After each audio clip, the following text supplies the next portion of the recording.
What up, Bulls Nation? We've got a live CHGO Bulls podcast coming up right around the corner. On today's show, our good friend, the Bulls TV play-by-play man himself, Adam Amin, joins us in studio to talk Matas getting all rookie, Josh Giddey's contract, and more next.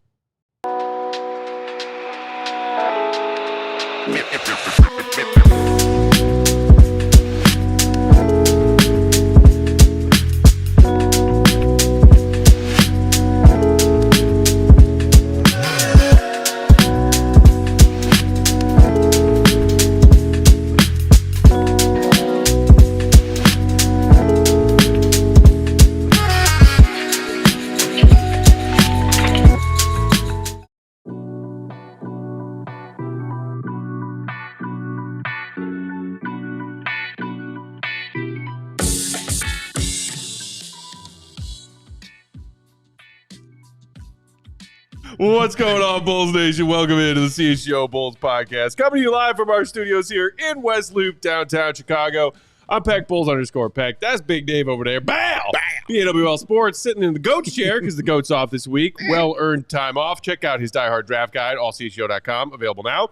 Queen of the Controls, the one and only Katie W. What up, Katie? Hi. Hi. And back with us in that middle seat, Bulls TV play-by-play announcer, as well as TV work for both NFL and MLB on Fox, plus catch him DJing around the city of Chicago from time to time. Our friend Adam Amin back with us. Give it up, everybody. I'm back. Welcome back, friend. By little to no demand, I'm back.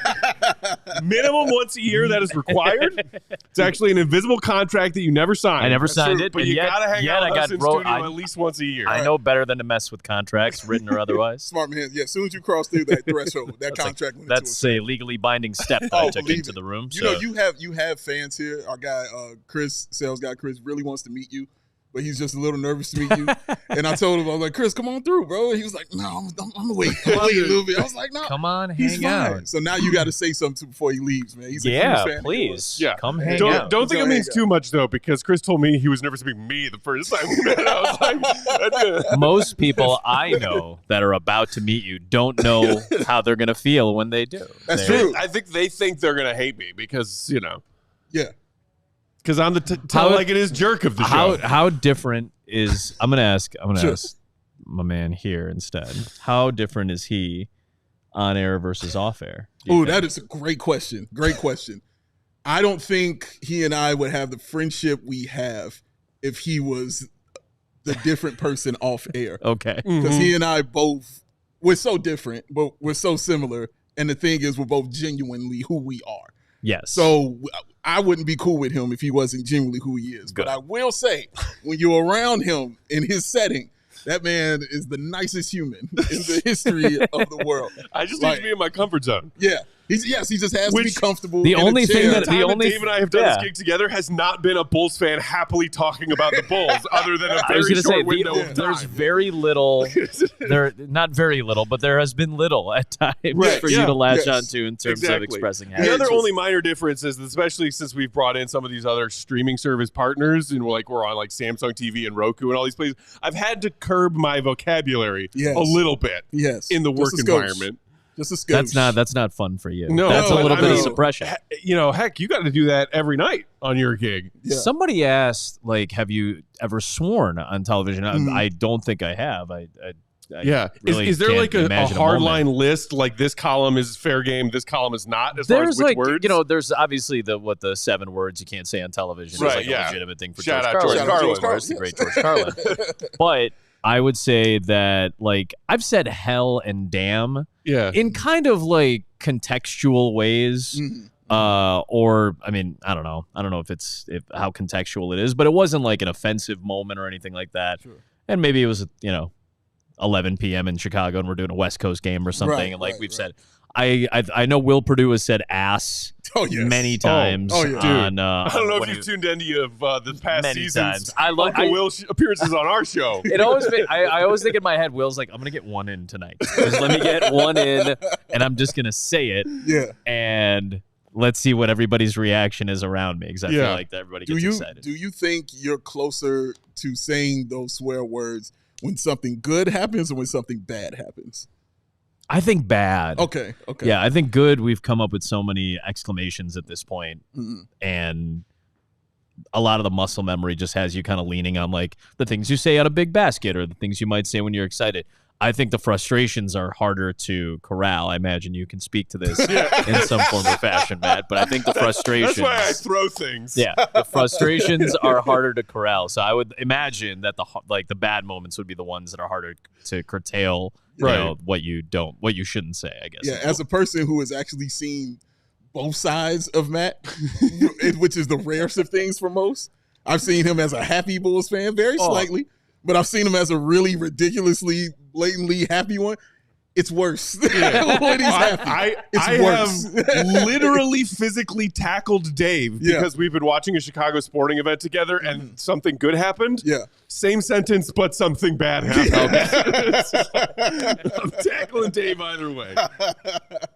But you've broken remotes because of your happiness, right? Yeah, that's why I stopped throwing those. Yeah, see. Yeah. Now I go to hats. Yeah. Although, I mean, the one thing this season that happened that wasn't a hat throw is when I was, everyone knows, rooting for L's down the stretch because I was thinking about lottery odds. Yeah. The Bulls pulled another miracle W out of their butts, and I was holding my phone and had already thrown my hat minutes prior. And I drop-kicked my phone into the wall under the TV over there. It was so impressive. Just spur of the moment, like total just reflex reaction. And I was really immediately regretful of that decision, but thankfully my phone did not break. Get a hard case, everybody. Just the drop of it. I'm picturing just a little kick. Yeah, just a drop kick. Small little kick. You know what I mean? Just a drop kick. Perfect on the toe, the big toe to the second toe. Arcs over the camera. Like yourself, a former soccer player. Yeah. So, and former goalkeeper. So I'm always about that drop kick life. Yeah. Punting things, drop kicking things. Clearing it. Clearing it out of here. Yeah. It was impressive, Adam. It was impressive. Speaking of reacting to crazy moments in sports, I mean, you and Stacey had maybe the craziest one in the NBA this season, pre-playoffs. Sure. What? I mean, I just went back and re-listened to it to just refresh my memory. You were there. You had the call, the no timeouts right as the Bulls were inbounding from the baseline after Reeves' bucket, to get the lead back. But it was several sequence of plays before that. Like, what was it? Where is that rank in your career of calling some pretty epic professional sporting events and collegiate sporting events? No, I think that's one of the coolest moments that we've ever been a part of. I think Stacey would say something very similar to that, and what has been a really extensive and pretty fulfilling broadcast career. I think for Stacey, he'd probably put that moment up with some of the better ones that he's ever been a part of. I've been very, as you know, we've talked together about this. I've been very fortunate to see like really cool things and really big moments in like you said, college and professional stuff, NFL, MLB, NBA. But I just don't know if I'll ever see anything like that again. Just the whole sequence, the final 12, 13 seconds. With the Bulls hit 3 threes, including the game winner from half court. Reeves had a basket in there. There was the LeBron turnover. I mean, there's a lot of things. Comeback against Charlotte back in a little Levine-esque, sure, a little Levine-esque when he had one of the big, what was it, 49 he ended up with or something in that game. So, it's right up there just because I don't know if we'll ever see that exact sequence in that small amount of time. And I think the aftermath of it, the kind of postmortem of it, because it was the Bulls and the Lakers, because LeBron was involved in it, I think having a player like Josh Giddey, who's very popular in his own country in Australia, that kind of had like that surge of that country kind of talking about this moment as well. So I think that was as much attention as I think we've ever had for anything I've ever been a part of, just because of the nature of it. And it kind of was a real viral moment. I've had a few of those, I guess, but nothing like this where it's Bulls, it's Lakers, it's LeBron, it's all these things combined.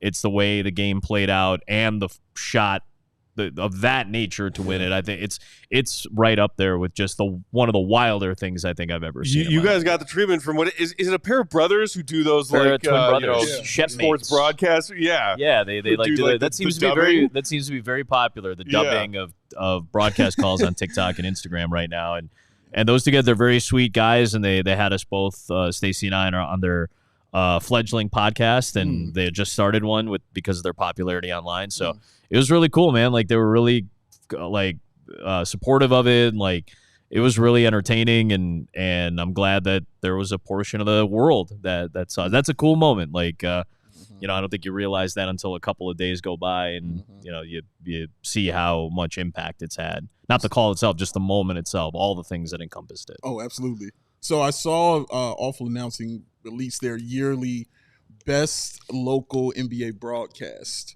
list that they put out every year.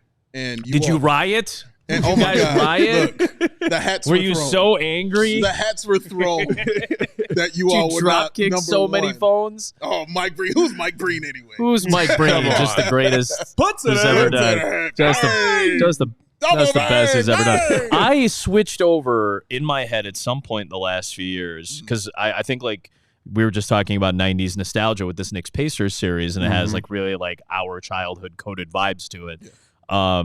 But part of the 1990s, obviously, with the NBA, and obviously the NBA is going back to NBC this next season. Marv Albert was obviously like the voice of a lot of the big moments. I know Costas called the final Jordan shot, and he was the host for those things, but you know, Marv was the voice of the NBA for me, you know, growing up. And the foul.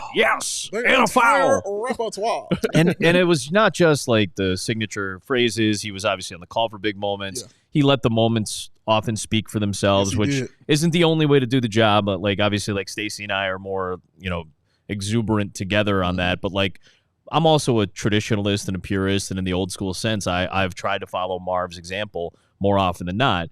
And Marv was always like the gold standard. And I thought Mike was just a great announcer, Mike Breen, because he had big moments. He did the NBA on NBC as well. He did the WNBA as well when it was starting, you know, when it first started as a league. He called up to, you know, Knicks games since the early 90s. So, you know, I've always respected and appreciated Mike. And I consider Mike more of a contemporary because we're not close to the same age, but, like, I was calling playoff games when he was calling playoff games. I would be there for game sevens. I'd be doing radio. He'd be doing TV because we were both colleagues at ESPN at the time.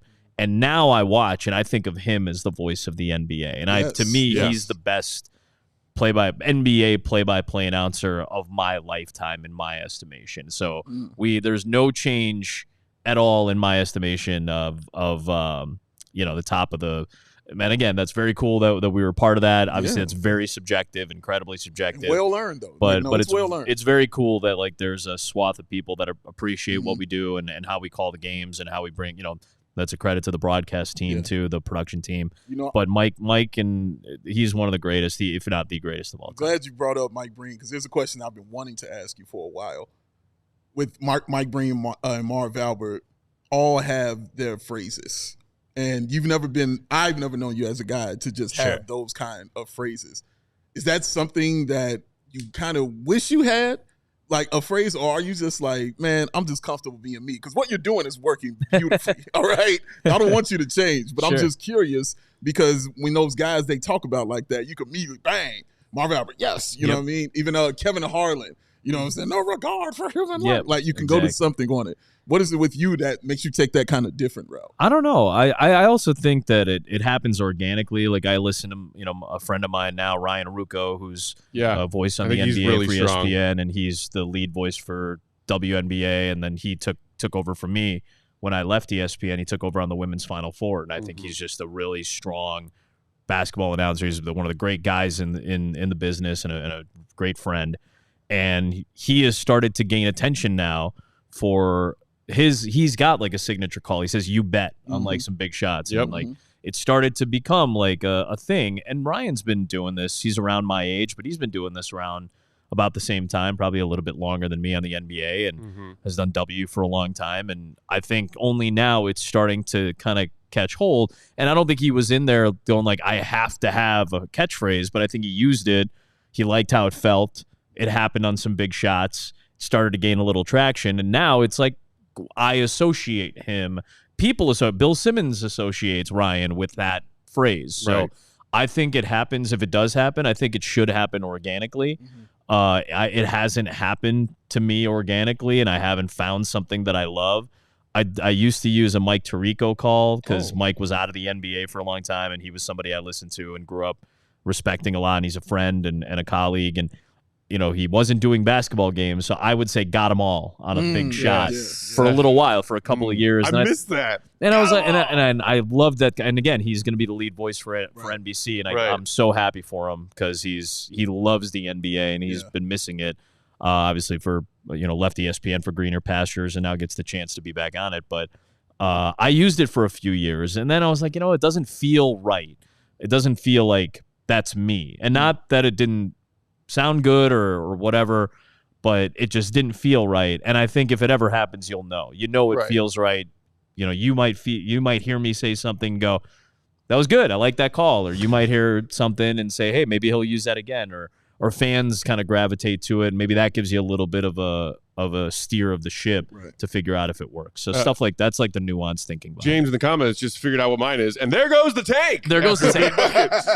We gotta take a quick break here on CHGO Bulls. Our pal Adam Amin in studio hanging out with us. We're gonna get more of his Bulls thoughts next after this quick break. Hit the like button for Adam Amin, for crying out loud. Yeah. Today's show brought to you by Sunnyside Cannabis Dispensary. What is Sunnyside? I'll tell you. It's your home for judgment-free cannabis shopping, a place where all kinds of visitors are welcome to explore, discover, and purchase a wide array of high-quality products. They've got everything you need to help elevate your summer. It's your one-stop shop for all of your cannabis needs. They've got an expertly curated menu featuring over 100 different strains to choose from. Everybody loves options. Plus, they offer easy online ordering and in-store pickup. Get in, get out, get on with your day. They've got locations all over the state of Illinois. Locations in the city include Wrigleyville and River North, throughout the suburbs, even down south in Champaign, even all the way up in South Beloit. And at every location, their incredibly expert staff is there to help guide you, whether you are just starting out, a novice, or you are well-versed in the cannabis world. They have great recommendations and selections for you. Check out the Wellness Advisor Staff Picks collection. They know you'll love some of their brands like Cresco, Florical, Mindy's, and Good News. So visit Sunnyside.shop for bright buys every day. And right now, you can get 50% off. That's right, 50% off your first 3 online purchases. All you got to do is use that promo code at checkout, HICHGO. Again, that promo code, HICHGO. Exclusions apply. Sunnyside Cannabis Dispensary. Bright buys every day. Only for 21 and older in Illinois MedCard holders. Ladies and gentlemen, summer is on the way. Oh, had to put the Burks away today? So sad. So sad. But the games are out. Games are out. Once they're out. They're out. They out. People know the rules. It ain't happening, Adam Amin. It's not happening. But for the people who need that air conditioning, and it's got to be right, go to Four Seasons Heating, Air Conditioning, Plumbing, and Electric. They are awesome and have been serving Chicagoland for over 50 years. Right now is the time to get your air conditioning checked out. And Four Seasons experts are ready to help you with AC installation, maintenance, and repair. Now, 2024 was officially Chicago's hottest year on record. Was it because Adam Amin was here? Yes, but also because the heat index reached over 114 degrees. Global warming is Adam Amin's fault. That's a science-backed statement. When it's hot and humid, you want to know that your home will be cool and comfortable. And that's why you roll with Four Seasons. Their expert technicians ensure you always receive reliable service, and Four Seasons does not charge more for service during nights, weekends, and holidays. Save up to $4,000 on new comfort systems with Four Seasons. New AC units from $39 a month and AC furnace combos from $57 a month. Your trusted local experts are Four Seasons Heating, Air Conditioning, Plumbing, and Electric. Visit fourseasonsheatingcooling.com for all their special offers and money-saving coupons. That's fourseasonsheatingcooling.com. Because for all the right reasons, Peck! Call 866-4 Seasons. Oh, yes. It went up with that one. Yes. It went up. Get some AC up in here. Like he jumped in a pool. Shout out everybody hanging out with us in the chat. Hit that like button if you haven't done it yet. Bubba in the comments says, shout out to Adam Amin, one of the GOATs. That's right. We always got to have at least one GOAT hanging out. The CHGO. The real goat's not here. Goat's right on now. vacation. We brought another goat. Regarding our convo pre-ad break, Dysfunctional said, Adam needs no catchphrase. He is the phrase. Talk that. Oh wow. Talk that. Is that like saying like I am the moment? Like, that's what that felt like. That's I am the danger. that's right. Adam is the one who knocks. Yeah, I'm the one who knocks. Anytime there's a big shot made down the stretch of a close game, you just go, Adam Amin! just say my own name on a big shot. That would be amazing. For 3, Adam Amin! Just my own name is the catchphrase. Has nothing to do with the game itself or the action that took place. Dude, it would catch on like wildfire in the city. Bulls fans would love it. Yes, man. Oh, my God. We now formally dare you to do this at least one time next season. Oh, man. Oh, this is going to go crazy for us when the season starts, man. This will be brought up again. I promise you. Can't wait for all the articles written about that. Meet the announcer who screams his own name in big moments during a then you can get some of the Adam players Amin! doing it themselves. Like after they knock down a shot, they'll turn and look at you. And you go, Adam Amin! Little kids at home practicing outside. 3, 2, 1. Adam Amin! Yeah, it's like the new version of like saying Kobe or something. Exactly. Yeah. Gen Z and Gen Alpha aren't even in the driveway or at the park or in the alley shooting hoops. Anyway, they're going to be practicing calling out Adam Amin into their little first microphone they ever buy with their podcast. Fisher Price podcast microphones. Exactly. Oh, man. Boy, that ad money about to be real. That's you, Adam Amin. Got you, baby. Real got you. Or they could be spinning a Fisher Price turntable. Go, Adam Amin! It's one of my favorite things that friends of mine send me, that they bought their kids like little like turntable, like the plays at turntables, and goes, hey, he's trying to get into it now. Yeah. I just think that's fun. Competition. You got to start early. All right. Well, so I guess we could talk Bulls. I guess that's what we do here on this program.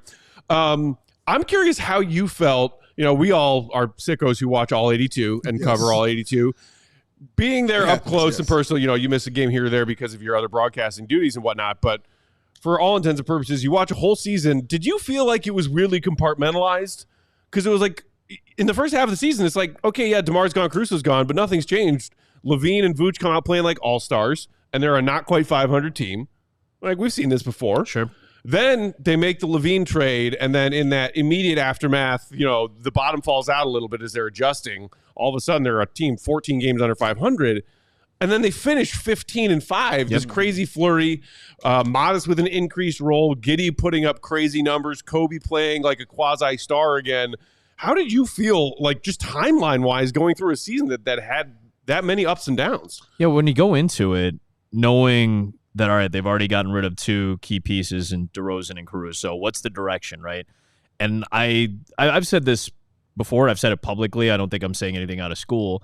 Like, I think there was a lot of confusion about, for fans, for even us as broadcasters. Confirmed. I think, are we looking at a team that wants to push for playoffs? Are they going to try to deal all these pieces? Like, I remember going into the year talking about the first 40 games are going to be kind of an audition process or an experimentation process to see how Buzelis is going to fit in. And he didn't play much, in the early part of the season. There weren't a lot of minutes for Matas. There weren't a lot of shots or as many shots available because Zach was still there, and Vooch was off to that great start, especially from the outside. So they were doing a lot of the damage.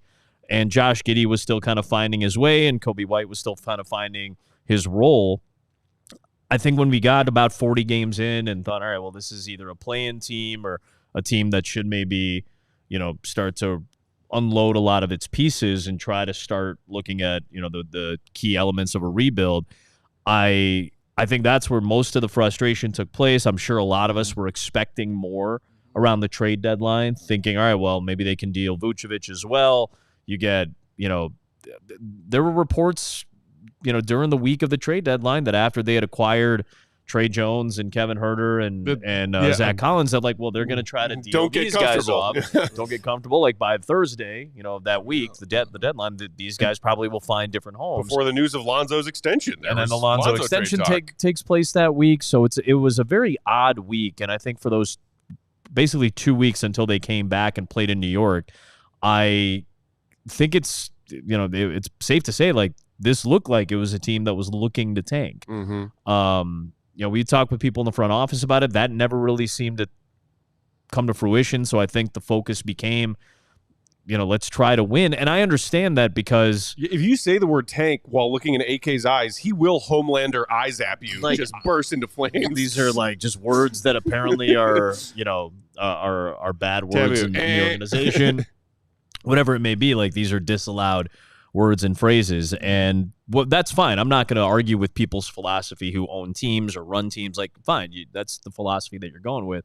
I just don't think it was really clarified as to what the direction was. And when you see herders playing well, like, these guys don't want to tank. I think this has become a common thing that a lot of people talked about in the second half or the final stretch of the year, where it's like, listen, teams, players don't tank. Organizations may tank. If you wanted this team to tank, you would have traded those guys, or maybe the chips didn't fall where maybe you wanted them to, and you couldn't trade those guys. So you thought, well, you can't really do it for the sake of what these players are wanting to do or going to do.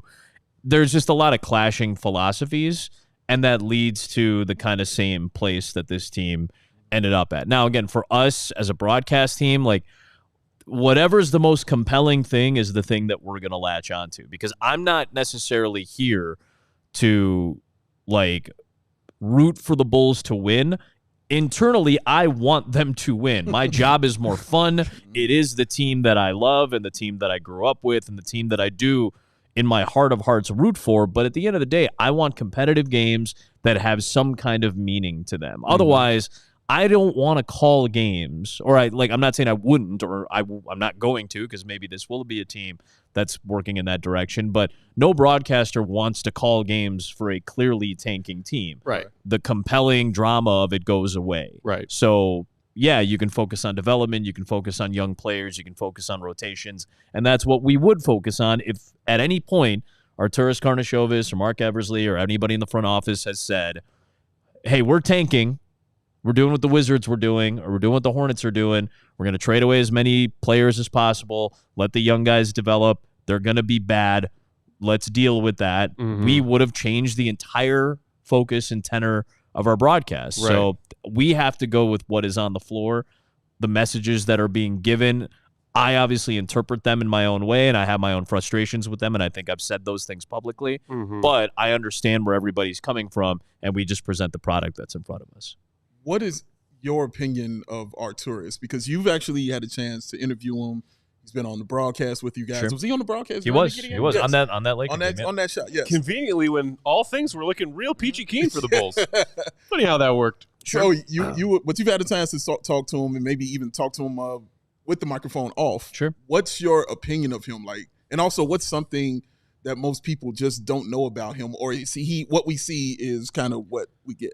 I think he is kind of a what you see is what you get type of guy. I mean, he plays things pretty close to the vest. It feels like I don't mind that from a member of the front office. Like, again, I like clarity, and I like having people that clearly and distinctly lay out their vision and then go out and execute it. It's one thing to say it. It's another thing to execute it. And I think where this team was, and I hate going back 4 years, but that seems to be the kind of twisting point, the crux of where everything, shifted when all the injuries took place. Like, the plan A that this front office came in with was excellent. I thought they built it well.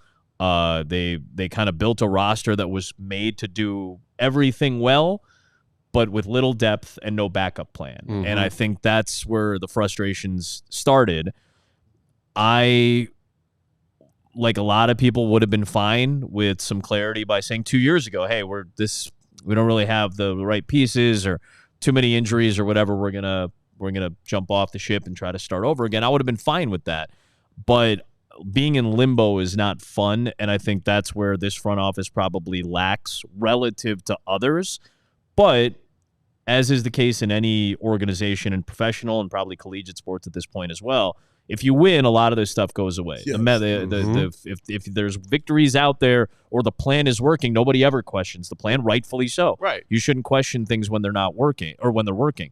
When they're not working, there have to be questions asked, and I think the media in Chicago actually does a decent job of asking it, but they don't get a whole lot in response. And that's one of the things that, like, I appreciate it from a front office when they're like, hey, we didn't give you anything when it's going good. We're probably not going to give you a whole lot when it's going bad. We're trying to do things behind the scenes.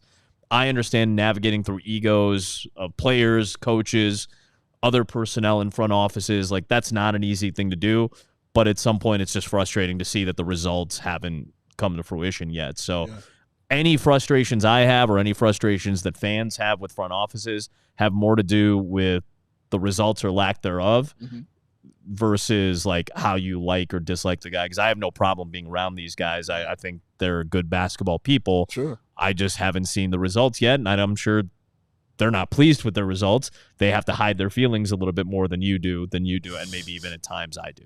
What are you talking about? I censor my true feelings and opinions all the time on this here program. Listen, we've already talked about the corporate restraints. Trust me, on you. Thank God for hats. Yeah, this is why we have a bucket right here. Bucket of them. It's so perfectly laid out. Shout out to Matt Nuke, who threw us a super chat in the comments saying, just showing love to the CHGO crew and the great Adam Amin. Appreciate you.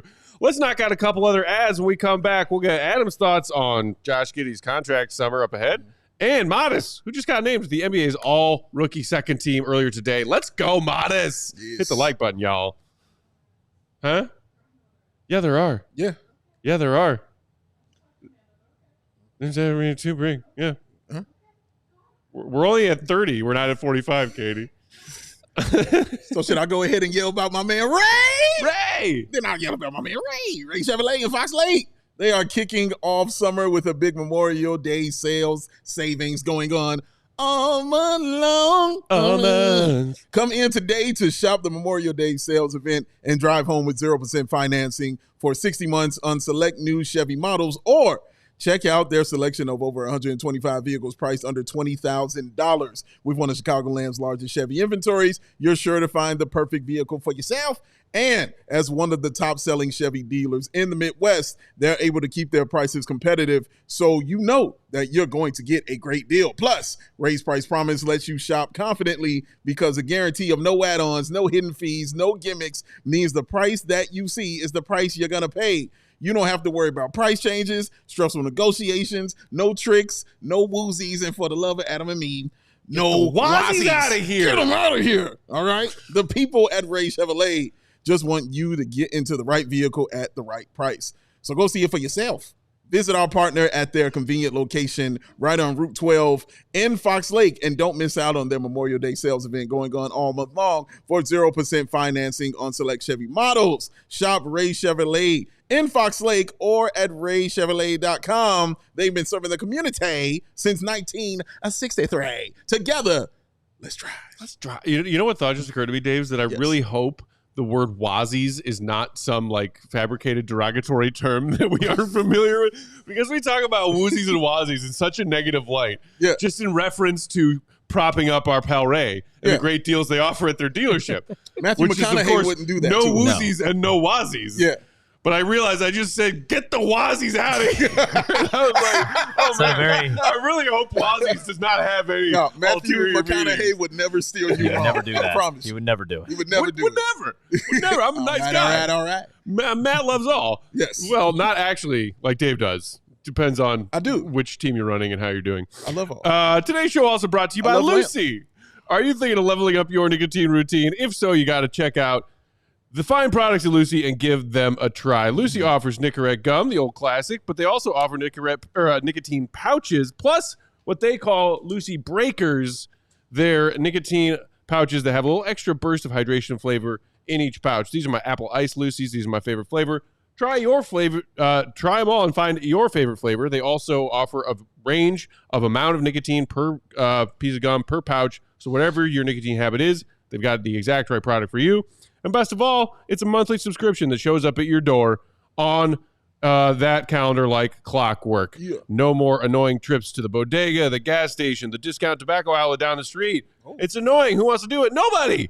Just have it show up at your door once a month. You can also alter your subscription in between deliveries. If you need more, you need less, you want to change up your flavor, whatever you need, they've got it for you.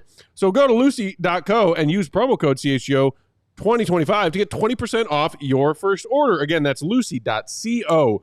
Promo code CHGO 2025 to get 20% off your first order. Level up your nicotine routine with Lucy. And here comes the fine print. Lucy products are only for adults of legal age. Every order is age verified. Warning, this product contains nicotine. Nicotine is an addictive chemical. All right, moving right along. The happy big news for Bulls fans. Earlier today, the NBA announcing their all-rookie first and second team selections. Congratulations to Matas Buzelis, NBA all-rookie second team. There with his cohorts, Klingon, Missy, Khalil Ware, Bob Carrington. I think a lot of people were expecting this news, thinking that Matas earned it, especially with the increase of his role down the stretch, ends up starting 31 games on the back half of the season, Adam. And you were, mentioning his early season role a few minutes ago. What did you take away from Matas' season? Some people wishing he would have gotten more playing time early, thinking that this was a youth movement season.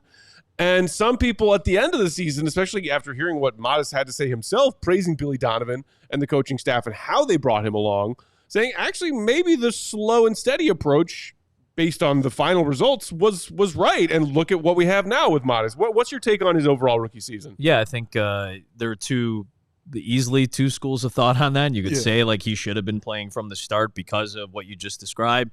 I am of the thought that if you draft somebody in the lottery, you got to just play him because you're already invested. That's an investment and hope for return. So in my estimation, I just think if you're a lottery pick, you got to throw them out there, especially if you're not a championship level team. And again, most lottery picks don't end up on championship level teams just based on how the math works. So I think unless you're the Thunder, where or the Spurs in another year. It took a long time to get to to that point for Oklahoma City, but like I'm of that's my personal just opinion on it, especially if you're not a championship team, because you need to get them to learn. That didn't seem to be Billy Donovan's approach, but that doesn't mean it was the wrong one. And listen, Stacey has said, and I don't necessarily agree with the idea, but I see why he would think this. He said like, oh, if Matas had been playing from the start of the year, he might have been rookie of the year. And that's not an unfair assessment to have or an unfair opinion to have. I don't necessarily believe that because I do think there would have been a lot of growing pains. And I think Billy's approach of thinking like, well, I don't want to blow the kid's confidence in the first 35 games of the year if he just doesn't have it, right? He played in the G League. It's not the same level. It's obviously a nice, jump in terms of a little bit more workload, but obviously the workload wasn't as particularly big in the G League because it got shut down. So, I think there's a lot of things. I did see somebody say if Matas started earlier in the year, maybe more stuff happens at the trade deadline. I could agree with that. I could see that being a scenario, but that also indicates more of a clear-cut direction that the team would be going in. And I don't think there was ever really a clear-cut direction. No, we don't do that here. Yeah. So clear-cut direction? Clear-cut directions. A lot of this is, let's see where the chips fall. And that's not again, for fans that are looking at the last 5 years of basketball, I get why they don't like that. I also understand why any front office and coaching staff in lockstep might want to take that approach. I'm at the point, I think a lot of fans are at the point where they just want to see something changed and see if the results are any different, which I understand that point of view as well. What is Matas's work ethic like for you? Because I'm just asking this because you're there seeing things that we aren't privy to, like even before the game, during the game, things like that. So what is his confidence like to you? And also, is he the most confident Bull you've seen in the past several years? In a long time, yeah. Okay. He's it's not a quiet confidence either, and I don't mean that in a bad way. I think there is some bombast to him in a good way that, again, he backs up. That's the other part of it too. I think first being the type of guy that wants hard coaching, doesn't shy away from that. Again, I think that's why he did find success in the second half, and he's the type of kid that if you tossed him out there game one, he would have gotten better as the year went on. He would have struggled early, but he would have gotten better as the year went on. Or if he's the type of kid that you took the Donovan approach of this year and use it as a motivation to him, then he's going to respond. I think that speaks higher volumes about the kid, about the player, than anything else. And kind of seeing what he does behind the scenes, I love how much of a sponge he seems to be. I think he takes opinions and thoughts and advice and wisdom from wherever he can get it. And I think he's got enough confidence in himself to know that this is, this piece of information applies. This piece of information may not apply. I know how to manipulate this piece of information that fits my personality or my style of playing the game. I think that's a very mature thing to see from a kid who's 20 years old. So I have very high hopes. I think he's raised my expectations. I expected him to be an aggressive type player. We talked about that last offseason, right after Summer League, right? We're like, good. We should see players that have a little bit more of this trash on the Summer League court. You're like, awesome. I think it's a team that needs it. And we chastised Patrick Williams, and I think at times properly because he doesn't have that in him. And I just think, like, if you saw Matas's confidence and skill level in Patrick Williams' body, he would have been Rookie of the Year or something like that. You know, Adam, I thought we might just get through today's show without bringing up Patrick Williams. Tried. Yes. I wasn't going to. I agree. We had a nice, friendly, pleasant conversation going. You just had to be like, hey, remember Pat? I mean, listen, he lost his spot near at the end of January, right? And Matas Buzelis took the spot. And I think that speaks volumes about it. Like, I love a lot of the guys on this team because they're good. You've heard me say it. You've heard plenty of people say it. They're good guys. I never want anything bad to happen to them, and I want to root for them because they are very easy people to root for. Yeah. But on the business side of it, on the basketball side of it, like, I think this is a team that needs Matas more than anything else. Like, they need that type of kid's attitude. They need a player like that. I look at what Alex Caruso has done in these playoffs, and to see like that type of mentality again at a different skill set and a different body type and a different player, right? But just every team needs players like that, and I think Matas kind of took the mantle of a player like that wasn't afraid to make a mistake and was not afraid to challenge great players in front of him. I appreciate that and love that about him. So I only became a bigger fan of his, and my expectations only got higher for him for next year. The lack of fear of making mistakes. You were just talking, a minute ago about how he just, some of his veteran teammates talk about him being a sponge and absorbing wisdom and advice and all this.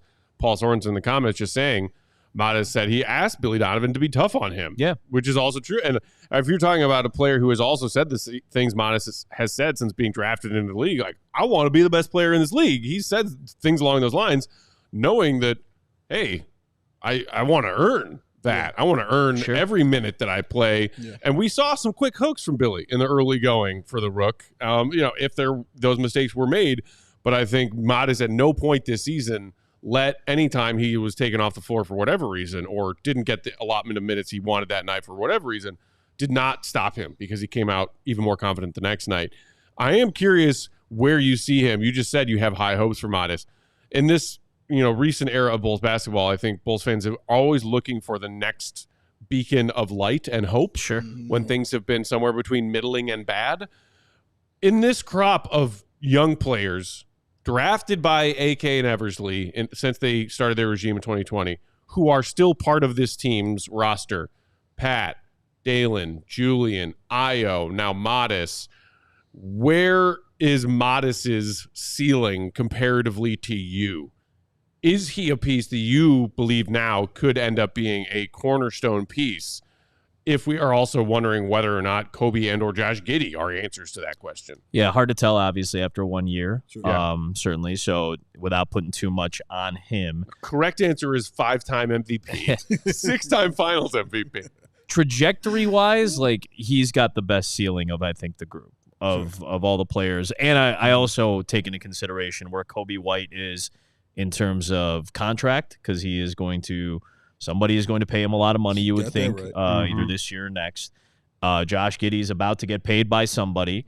So they're kind of at different levels in terms of like where they are both, professionally and with their growth in the NBA. What Giddey's going into year 5, White's going into year 6, if I'm not mistaken.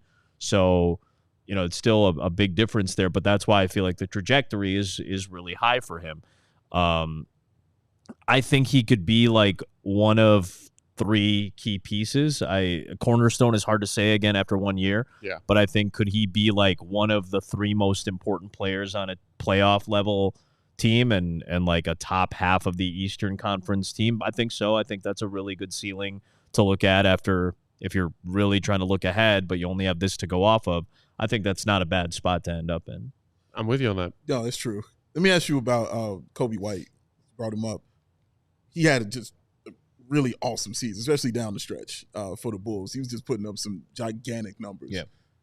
What has been the biggest change for you that you've seen in not only Coby White's game, but just in Coby White, the person in general? He's always been a very mature kid.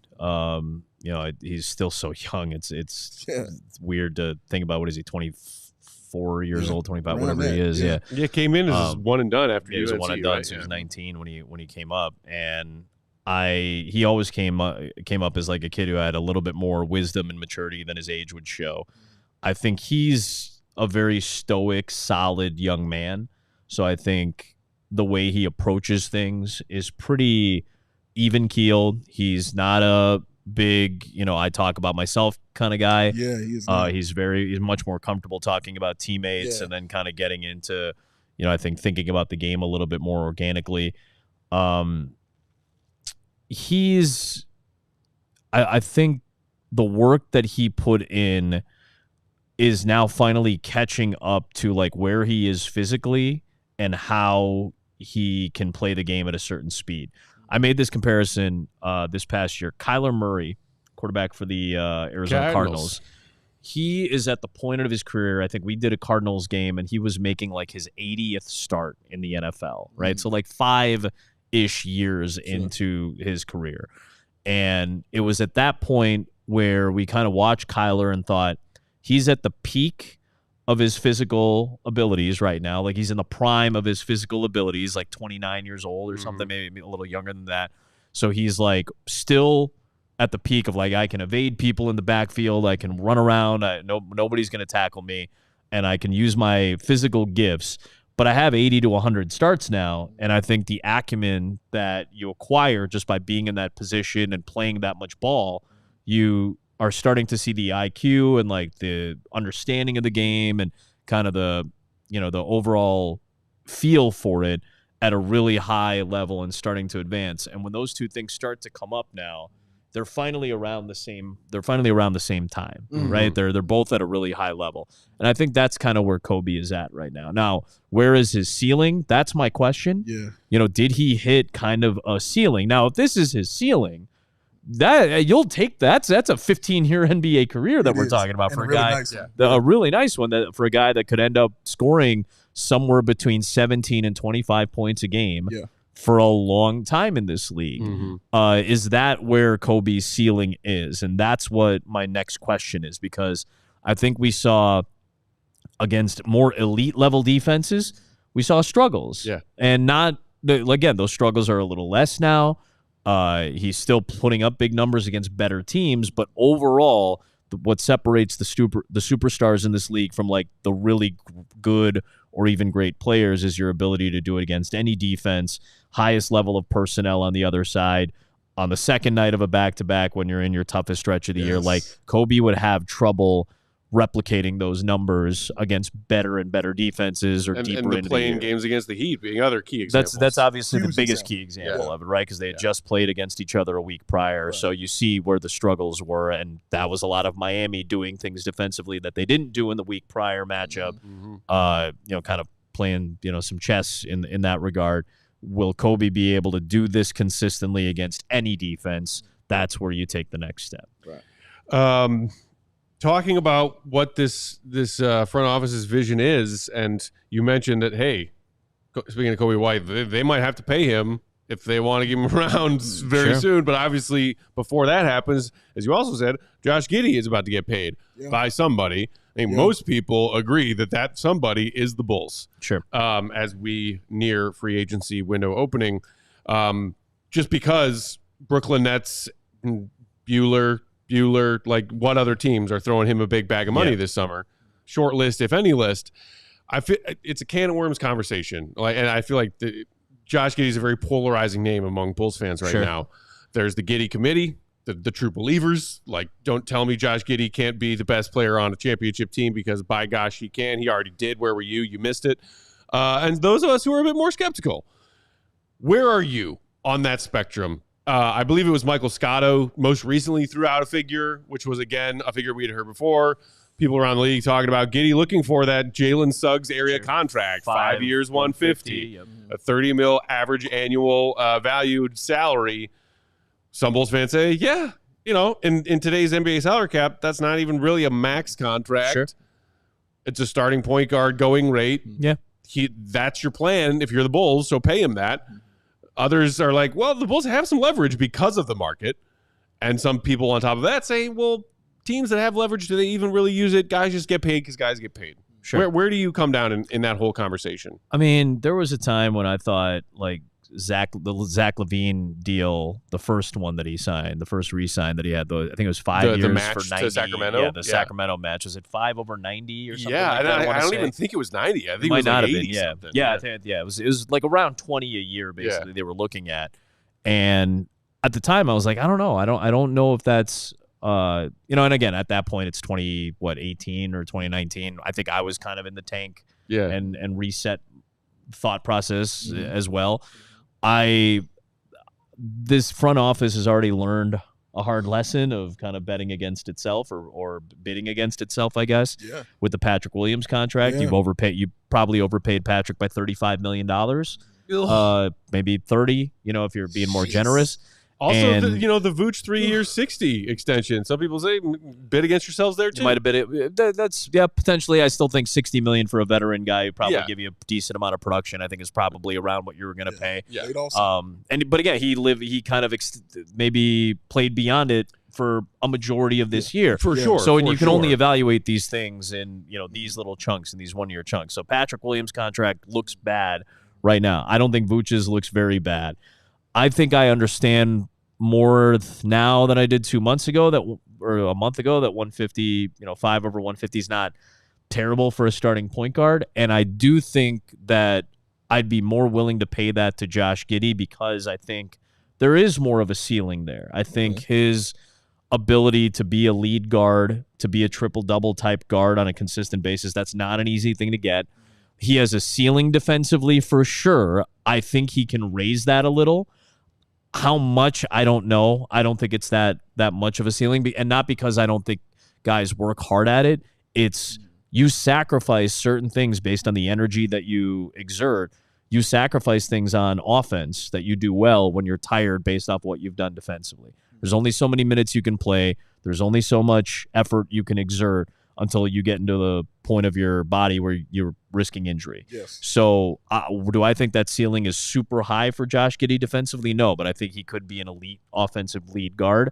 So $30 million a year is a little bit more understandable. I would have loved to keep that number lower, and I think the Bulls should let him kind of test the market. The question that I think a lot of people ask, is he the lead player, the lead guard for a championship caliber team like you just kind of referenced? Because I don't I don't think so. I think you need a different type of player to be the best player on your team. I think you need Jalen Brunson. I think you need a Shai Gilgeous-Alexander. The guy who's going to have the ball in his hands the most needs to be a scary offensive threat. And I don't think teams look at Josh that way. I think they look at him as line item number 2. Right. On a tough scouting report because the Bulls are a good offensive team. We're a good offensive team. But do I think he's the lead guard for a team like the Knicks or a team like the Thunder or a team like the Wolves or even the Pacers? No, I don't think he's Tyrese Halliburton. I think Halliburton is better defensively. I think he's a better scorer. I think he does a lot of the things that Josh does at a more efficient rate. So, if Tyrese is a $40 million a year player, I don't think $30 million is that bad for Josh Giddey, but know what you're getting or know what the ceiling is. I think that's fair perspective, though. Yeah. I think the Heat game was a great evaluation of what you just said as far as what teams are going to be focused on when they're playing the Bulls. And I mean really playing the Chicago Bulls. Yeah. And it was Coby White. You know what I'm saying? The focus was definitely there because Davion Mitchell, my goodness, was definitely in his jersey. What a pickup, yeah. Oh, my goodness. So, Josh Giddey has things to work on. Not saying he can't get to that kind of level, but I agree 100% with what you're saying about that. I think if Josh is the second best player on your team and the best player is a 25 to 30 point a night guy, that's a great combination.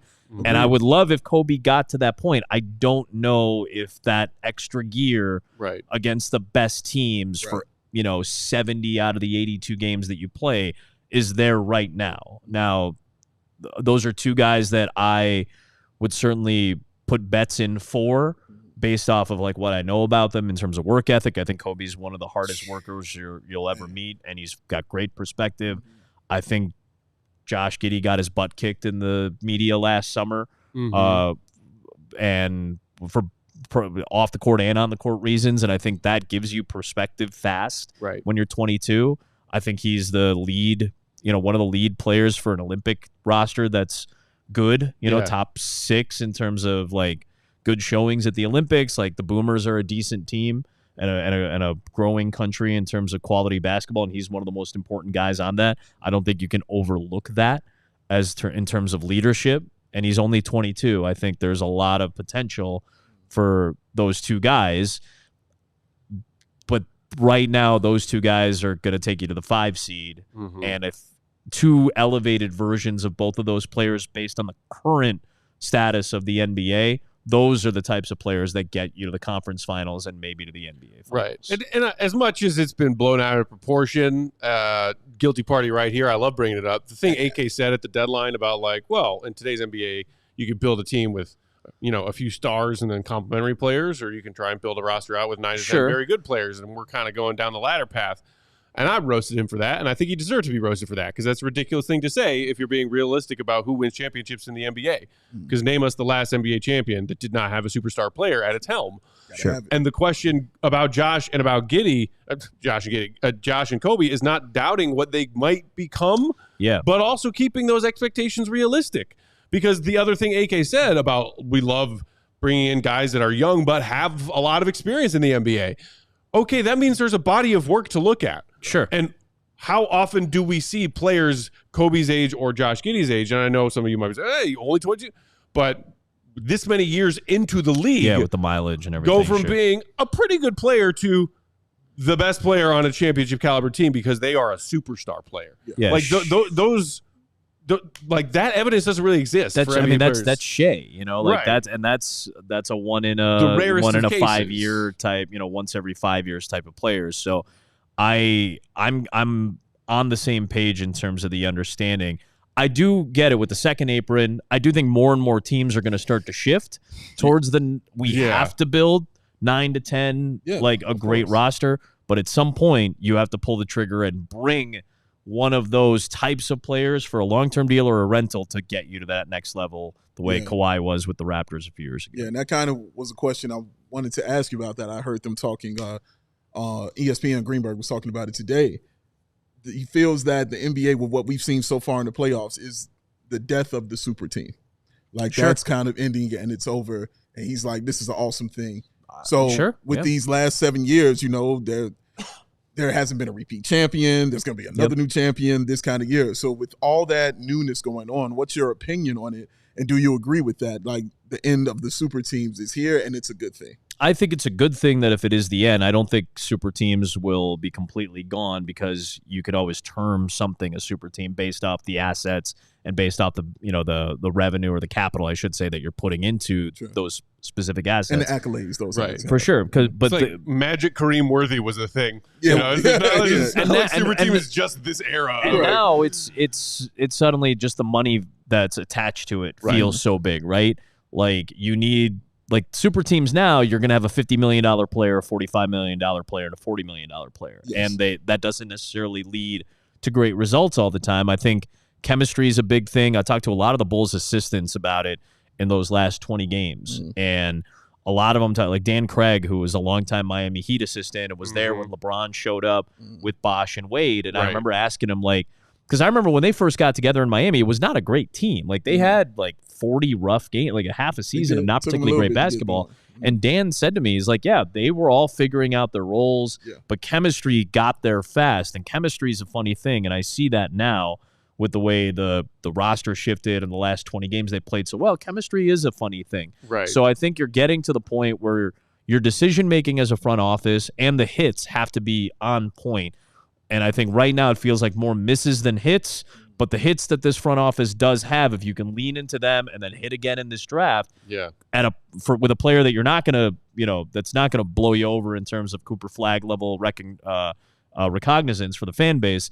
If you can pick up the right guy in this upcoming draft and have a roster around it that builds chemistry over time, then you're looking at a team in 2 years that has a legitimate shot to get back into contention and relevance. Yeah, I think super teams obviously won't go away, but the way they're built is what will change. Because Matt, you mentioned the Lakers. That still was built through the draft with a trade for Kareem, or more so we're used to guys being free agents and coming over. I think that part of it might change, but the building of the super teams might happen through a draft. Because who knows? Dallas might have a super team. You can call it that, yeah. Is Cooper Flagg going to be part of a super team with Kyrie Irving and Anthony Davis? That sounds like a pretty good trio to build around right now, right? So really nice. It's going to be different ways to build these teams going forward. Shout out for use of recognizance, by the way. Love a good vocabulary lesson. That's going to do it for those of you watching on our streaming services. If you want that bonus coverage, just head to allchgo.com for that CHGO Bulls overtime. Just to put a pin on that point you made about the second apron, Adam, I think there are a lot of teams that once they realize the new restrictions with that and how it works, yikes, we got to make some changes. Shout out to Celtics ownership who got that elusive chip, and then we're like, who wants this? You look at just pulling up Celtic spot rack for next season. Jaylen Brown, 53, Tatum, 54, Holiday, 32, Kristaps, 30, Derek White, 28. You're talking about inching up near $200 million for 5 guys. Yeah. 5 guys on a 15-man roster. And you're like, that at the same time, Bulls fans are like, we can't use the apron, first or second, to worry about roster construction because we have no track record of this ownership group ever going to the luxury tax. Yeah, it's never happened. I'm not going to sit here and expect it to happen. Correct. I think, and that's frankly the way that most organizations in Chicago have been run. And they're really good businesses and they make a lot of money and they brand themselves really, really well.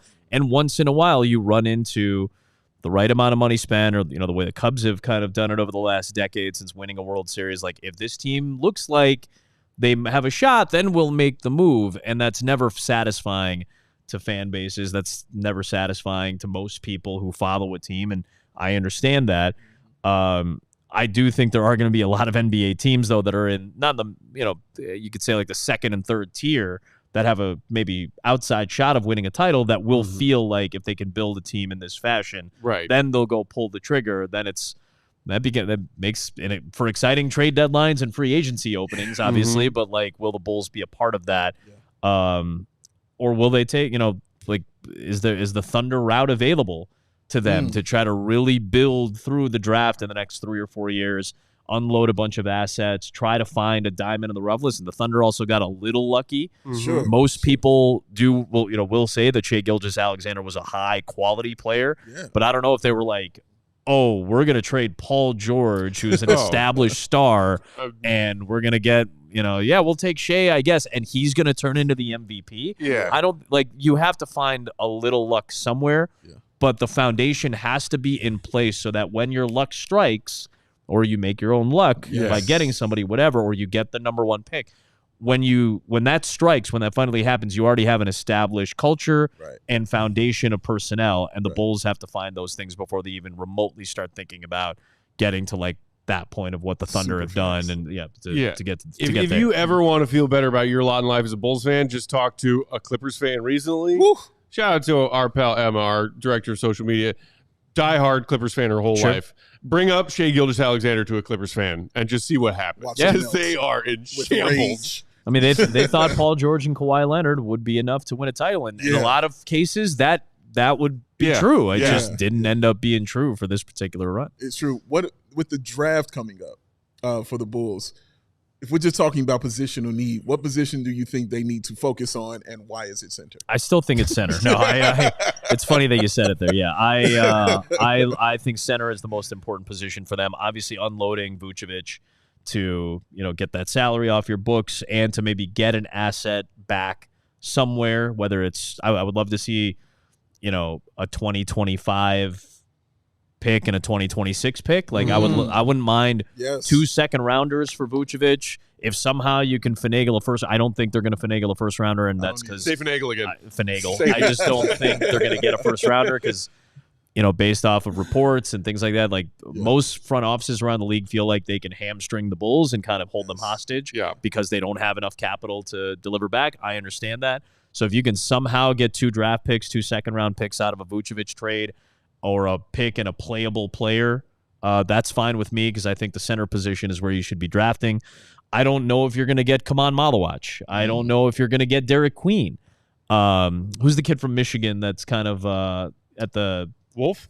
Yeah, Wolf. Wolf. Yeah, he's kind of in the conversation. I don't know if you'd go there. That seems like an overdraft where you're at.